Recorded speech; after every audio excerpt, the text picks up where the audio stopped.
Assalamualaikum warahmatullahi wabarakatuh. Waalaikumsalam warahmatullahi wabarakatuh. Nahmadu wa nusalli wa nusallimu ala rasul karim. Wassalatu wassalamu ala asrafil anbiya wal mursalin Sayyidina wa maulana Muhammadin wa ala alihi wa sahbihi ajma'in, amma ba'du. Alhamdulillah, pada malam hari ini kita mulai kajian kita dengan melanjutkan pembahasan kitab fikih Islam yang didedikasikan kepada umat dari Haji Sulaiman Rasyid. Mudah-mudahan Allah memberikan keberkatan kepada ilmu yang sudah beliau karyakan kepada umat, dan Allah menempatkan beliau di tempat yang sebaik-baiknya di sisinya. Marilah kita lanjutkan pembahasan tentang i'tidal membaca. Ketika i'tidal membaca, ini kemarin kakak sudah bahas. I'tidal itu yang wajib adalah berdirinya, ya, tegak lurusnya. Adapun bacaannya itu hukumnya sunnah. Nah, ini ada beberapa bacaan. Robbana walakal hamd. Sampai situ aja, Kak? Iya. Boleh sampai situ. Enggak baca pun enggak apa-apa. Gitu. Iya, tegak aja berdiri gitu. Yang penting berdiri lurus. Nah, bacaan Sami Allahu liman hamidah zaman dulunya tidak ada. Ini terjadi ketika Sayyidina Abu Bakar yang mengucapkan kalimat ini.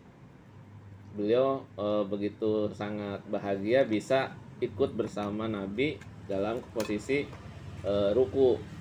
Ini dalam satu kasus dikatakan seperti itu, bahwa ini asbabul wurudnya, kalau dalam hadis itu namanya asbabul wurud, kalau dalam Al-Quran namanya asbabun nuzul. Asbabul wurud hadis ini adalah ucapan yang diucapkan oleh Sayyidina Abu Bakar, kemudian oleh Rasul di endorse gitu, diiyakan atau diikutin, ya, bukan diikutin, disetujui ya. Kalau di kasusnya Sayyidina Ali, Rasul itu bukan bacaan tapi pekerjaan. Rukunya terlalu lama. Di kasusnya Sayyidina Ali. Kalau kasusnya Sayyidina Abu Bakar, rukunya sebentar, cuma bacaannya yang diucapkan saking senengnya bisa bareng dengan Nabi, terceplos gitu. Sami Allah, sami artinya telah mendengar, Allah liman bagi orang hamidahu yang telah memujinya gitu. Dahulu bangun dari ruku tuh bacanya takbir. Allahu Akbar, semuanya Allahu Akbar. Gara-gara kejadiannya Sayyidina Abu Bakar, maka bacaannya diganti dengan Sami Allahu liman hamidah. Tapi kalau bacaan Robbana walakal hamd, Rasul kadang suka mengucapkan dengan keras, kadang juga tidak. Nah, maka di sebagian mazhab dikatakan bahwa minimal i'tidal itu Sami Allahu liman hamidah, lengkapnya doa, isinya doa itu. Tidak warid pun tidak apa-apa sebetulnya katanya. Artinya tidak dibaca oleh Rasul pun boleh. Misalnya gini, Robbana walakal hamdu mil'us samawati. Kali itu kan ada hadisnya, ya, mil'us samawati. Selain doa itu juga boleh, karena intinya doa gitu. Tidak warid pun tidak apa. Warid itu artinya dari Rasul. Iya. Robbana walakal hamdan yang dibaca oleh kita waktu kecil, mil'us samawati. Ada yang mil'as. Rasul itu bacanya. Ya, Rasul ada satu hadis yang menceritakan itu. Nah, kemudian di nomor 15 halaman 194, meletakkan tangan kanan di atas lutut ketika ruku. Tangan kanan, ya. Meletakkan kedua telapak tangan di atas lutut ketika ruku. Jadi pengertian meletakkan telapak tangan itu begini, dijembreng atau begini. Begini. Iya, begini kan, kebanyakan begini kan. Yang betul tuh dijembreng begini, dipegarin. Oh gitu. Iya, yang betul dipegarin. Tapi ada yang begini. Saya gini. Nah, posisi siku kita tekuk apa tegak? Posisi siku tegak. Coba praktekin Mas Sikunya, Gini. ya. Kalau hadis yang diminta adalah lempengnya punggung kita. Jadi terserah itu si siku mau tegak atau mau bengkok. Yang penting posisi punggung rata. Sampai-sampai diibaratkan apabila kita meletakkan gelas nggak tumpah gitu, saking ratanya gitu maksudnya. Tapi ini bagi yang normal, ya. Saya Rijal, kalau Bunda nggak tahu normal apa enggak. Artinya ketika ruku itu dengkul ngilu nggak? Kalau dengkul ngilu pasti nggak akan lempeng. Iya. Ya kan, sakit gitu. Atau yang engkel-engkelnya bermasalah tuh pasti tidak akan pernah lempeng. Nah, itu boleh. Itu namanya rukso. Intinya menundukkan aja intinya. Makanya dalam konteks sholat di kendaraan, konteks sholat orang yang sedang sakit, ruku itu isyarat aja cukup. Sekedar gini aja cukup. Karena yang diminta bukan lempengnya punggung, hanya menundukkan sikap taat kita kepada Allah. Gitu. Ya, Simbolisnya. simbol ini menceritakan juga kejadian di zaman Bani Israel yang memberikan satu kode tentang suatu kekafiran. Yang kasusnya ceritanya Barsiso itu kan dengan kode aja. Dia langsung jadi kafir.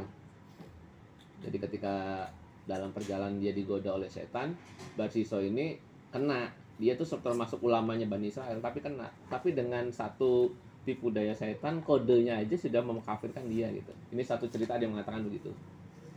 Jadi maka isyarat pun dalam ibadah memadai sepanjang itu memang suatu uzur. Jadi misalnya kita bilang begini, ada orang yang mau meninggal, nggak bisa ngomong la ilaha illallah, terus bilang begini, itu cukup isyarat tuh. Begini, Oh iya maksudnya. artinya tauhid. Dia sudah mengucapkan la ilaha illallah begini. Sama ketika kamu duduk iftiros kan begini, itu isyarat no, isyarat menunjukkan telunjuk tangan itu. Makanya Ini dengan bagi orang yang lagi sekaratul maut, dia kan nggak bisa ngomong nih, nggak bisa ngomong. Ada beberapa kode yang menunjukkan bahwa dia tuh sedang mengucapkan la ilaha illallah dengan kode begini. Oh, Atau berarti dalam artinya dia. iya dalam dunia tarekat disebutnya dengan kata-kata domir sa'an.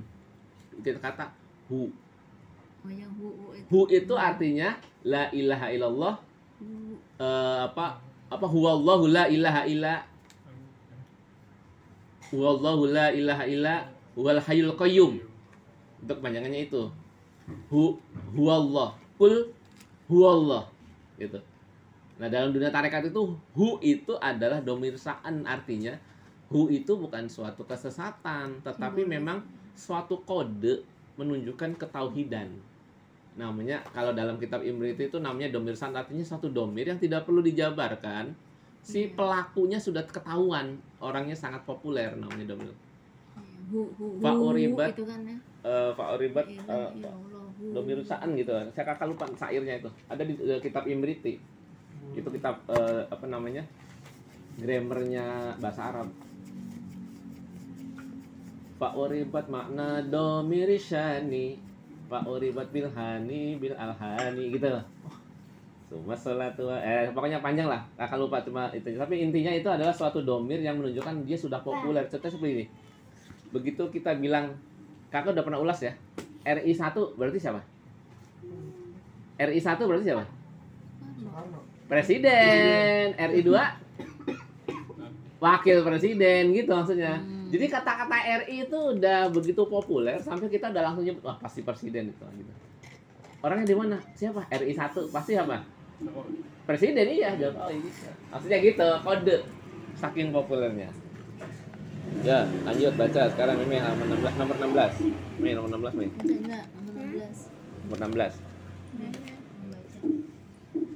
Membaca tasbih 3 kali ketika ruku, lafaznya Subhana Rabbi Azim. Robiyal azim. Subhana Rabbi Azim. Ada yang nggak tambahan Robi Firli? Ada yang pernah ngamalkan? Jimi wa bihamdi. Iya, Wabi Hamdi atau Wabi Hamdi. Jimi wa bihamdi. Terus ada tambahan Robi Firli. Itu boleh.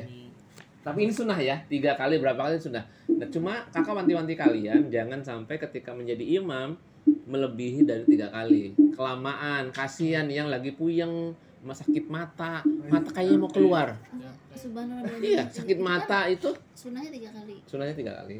Lebih boleh. Kalau sholatnya sendiri, Iya, lebih boleh. boleh. Mau 5 Kalau kali, sholatnya mau 5 kali. bareng-bareng jangan lebih, secukupnya aja. Orang takutnya lagi sakit mata kan kayak orang nggak sakit. Cuma kalau lagi ruku atau sujud, mata kayak mau keluar. Kasihan tuh, kamu harus pertimbangkan juga. Atau orang-orang yang sudah tua, gitu ya. Lanjut Mei. Lanjut deh. 17. 17.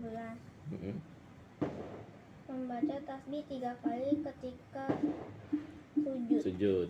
lafaznya Subhanallah. Subhana Robiyal a'la. Nah, itu ada riwayatnya ya. Rawahu telah meriwayatkan Muslim wa Abu Daud. Jadi ini hadis ini bacaan ini bacaan yang warid. Warid itu artinya ada dalilnya dari Rasul. Kak pakai doa yang lain boleh nggak? Boleh. Yang tidak boleh adalah membaca Quran. Ketika ruku atau sujud membaca Al-Quran nggak boleh. Kenapa? Bukan tempatnya. Tempatnya itu ketika berdiri. Gitu loh maksudnya. Tempatnya ketika. Dan andai kata kamu lagi sujud, pengen sujudnya lama sampai jidatmu biar ada warnanya gitu.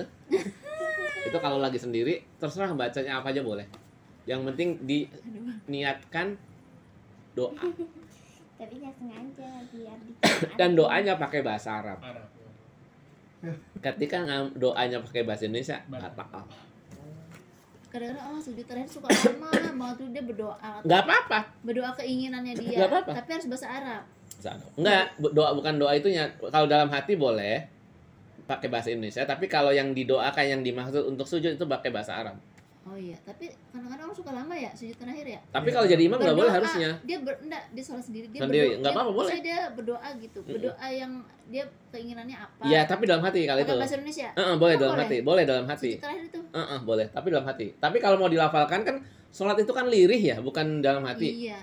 Jadi misalnya subhana rabbiyal a'la itu kita harus baca subhana rabbiyal a'la, tapi yang dengar kuping kita gitu loh. Ini Paham ya? Oh iya. Lirih namanya. Kalau kayak lagi deses. kalau orang lagi bisik-bisik itu loh. Kayak lagi bisik-bisik. Jadi ada suaranya tapi lirih. Tapi sholat itu nggak boleh diam aja. Misalnya ada yang bilang gitu sholat, aku sholatnya dalam hati. Salah sholatnya.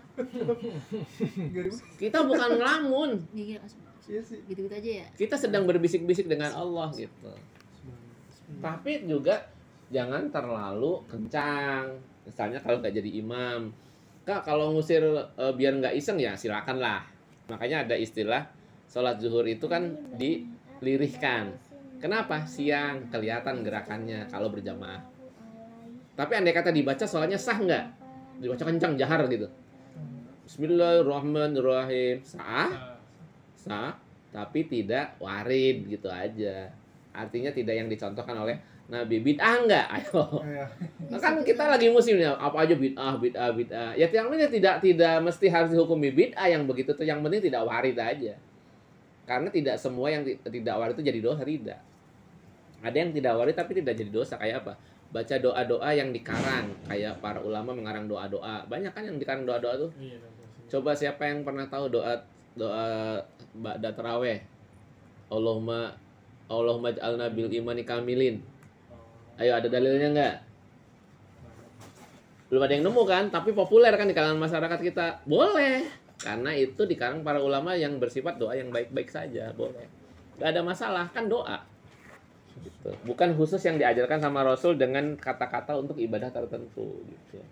Misalnya, labbaik Allahumma labbaik kita ganti dengan yang lain gitu.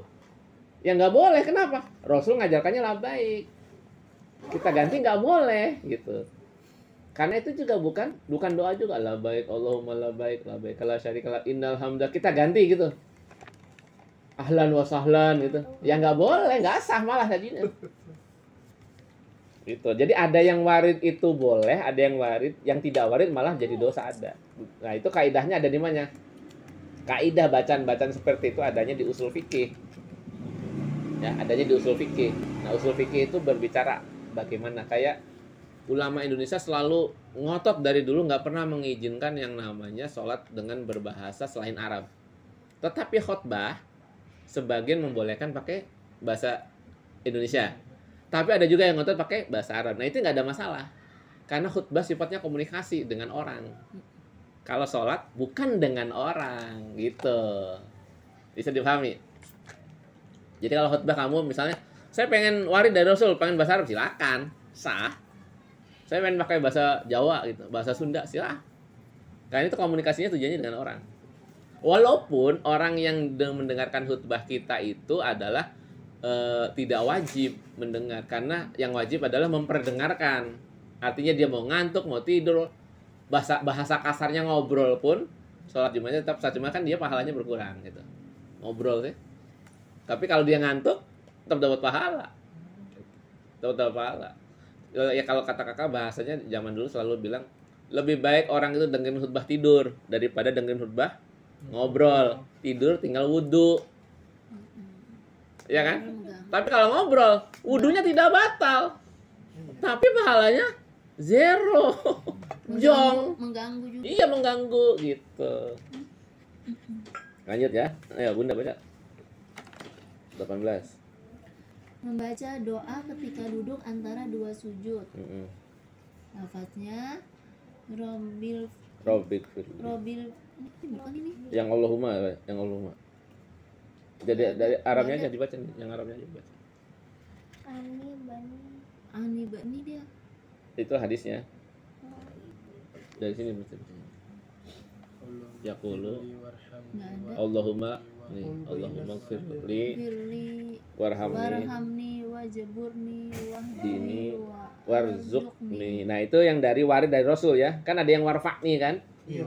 Warfa'ni itu apa lagi? Firli Warhamni, warhamni wajburni, warfa'ni warjuhni War- wahdini wa'afini wa'fu'ani. Kita nih Kan ini ada yang itu SD belajar. seolah-olah ada yang nambah ya, tapi ada lafal yang lain. Lafal yang lain ada yang sebagian ini tidak diikutkan, ada yang sebagian diikutkan. Kemudian ulama-ulama kita di Indonesia direkap jadi satu. Ya itu tadi tuh. Kita kan belajar itu ya soalnya dari Jadi kecil. kita SD. duduk di antara dua sujud lumayan lama karena doa-doanya direkap. Sebetulnya sependek ini aja aslinya. Iya, Oh, jadi tambah-tambahin itu ya. tambah. Boleh. Yang penting tidak keluar dari konteksnya. Sebetulnya Sholat. dari yang ini yang Allahumma firli ya. Oh, dari Allahumma itu ya. Ya Allahumma firli. Oh, cuma itu doang satu. Terus habis ini. Iya. Iya, sampai barjuk nih. Lanjut, Bun. 19. Duduk iftiros Iftirosh. atau bersimpu pada semua duduk dalam sholat kecuali duduk akhir. Keterangannya yaitu amal Rasulullah SAW. Stop dulu. Iftirosh diambil dari kata firosh. Firosh itu artinya kasur atau tempat rebahan. Jadi dalam pengertian itu ada angka 6 itu duduk di atas mata kaki kiri, tapak kaki kanan ditegakkan, ujung jari kaki kanan dihadapkan ke kiblat. Jadi bokong kita atau pantat kita didudukan di kaki kiri, di telapak kaki kiri, itu namanya firosh. Iftirosh namanya gitu, atau duduk tahiyat awal. Jadi dudukin. Itu pun tidak semuanya sanggup. Untuk orang-orang yang berfisik di luar bobot yang wajar, dia bisa duduk kok namanya. Duduk kok tuh begini. aja nggak bisa kayak Iya, dia begini. Orang gendut itu ya. Ini gini. Nah, ini boleh. Mana digendut Iya. Tapi kalau kakak duduk begini nggak boleh. Karena kurus. Karena masih bisa. Masih bisa gitu. Orang sakit. Orang sakit. Tapi biasanya yang begini tuh yang problem tuh perempuan. Karena pinggul perempuan kan lebih besar. Jadi dia menopang yang ditopang oleh kaki yang cenderung kecil. Kaki perempuan tuh cenderung kecil. Ini apa sih namanya jari-jari? Iya. Kan ini, ya nahan. Karena cenderung kecil maka perempuan lebih banyaknya begini. Itu tidak ada masalah. Nggak usah didebat. Karena ini kan ayat akhir sebenarnya begini ya. iya, itu kan problem fisik ya. Oh. Problem fisik itu nggak ada masalah dalam agama. Nanti pun kamu kalau udah mulai sepuh pasti jadi gendut. Jadi gendut karena apa? Kurang aktivitas. Tapi kalau dilalahnya kamu tetap kurus ya tetap harus gunakan yang tadi. Tetapi semakin tua tulang kita semakin rapuh. Makanya karena semakin rapuh itulah Rasul merubah kebiasaan sholatnya. Ketika mau ruku, ketika mau sujud, Rasul meletakkan tangannya dulu. Kan kita kalau bangun mau bangun dari ruku kan begini. Kalau kita masih muda kan enak aja begini.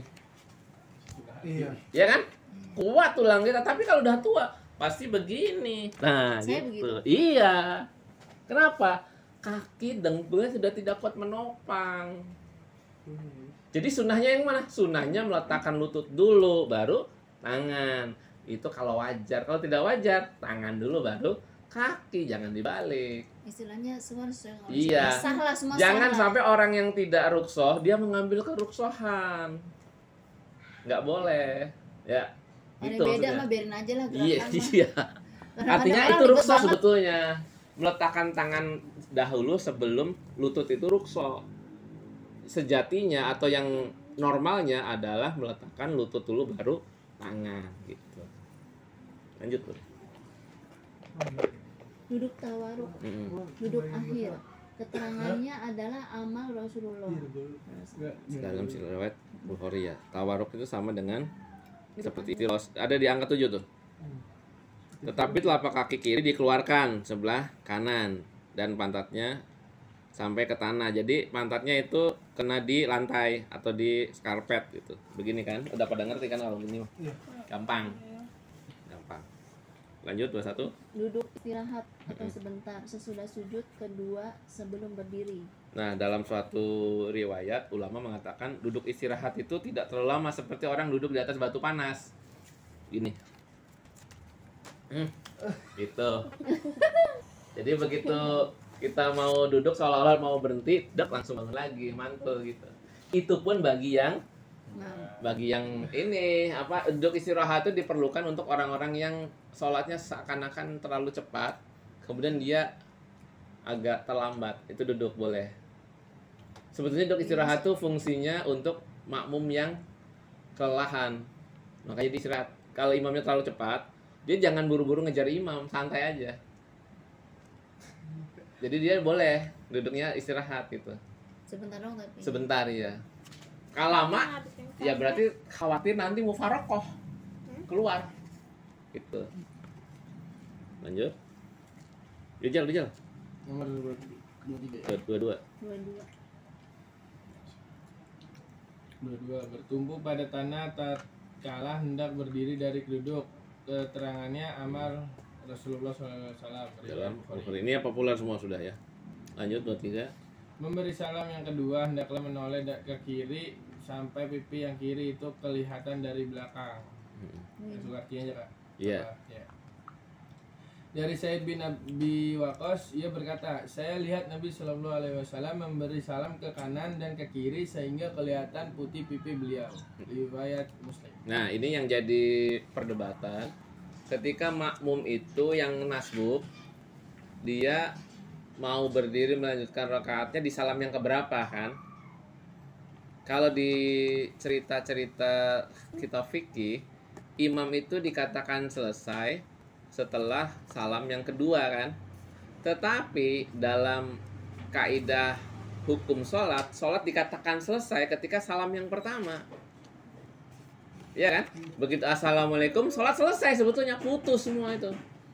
Tetapi kita sebagai makmum kita nunggu imam nengok ke kiri dulu sebagai bentuk etika sebetulnya.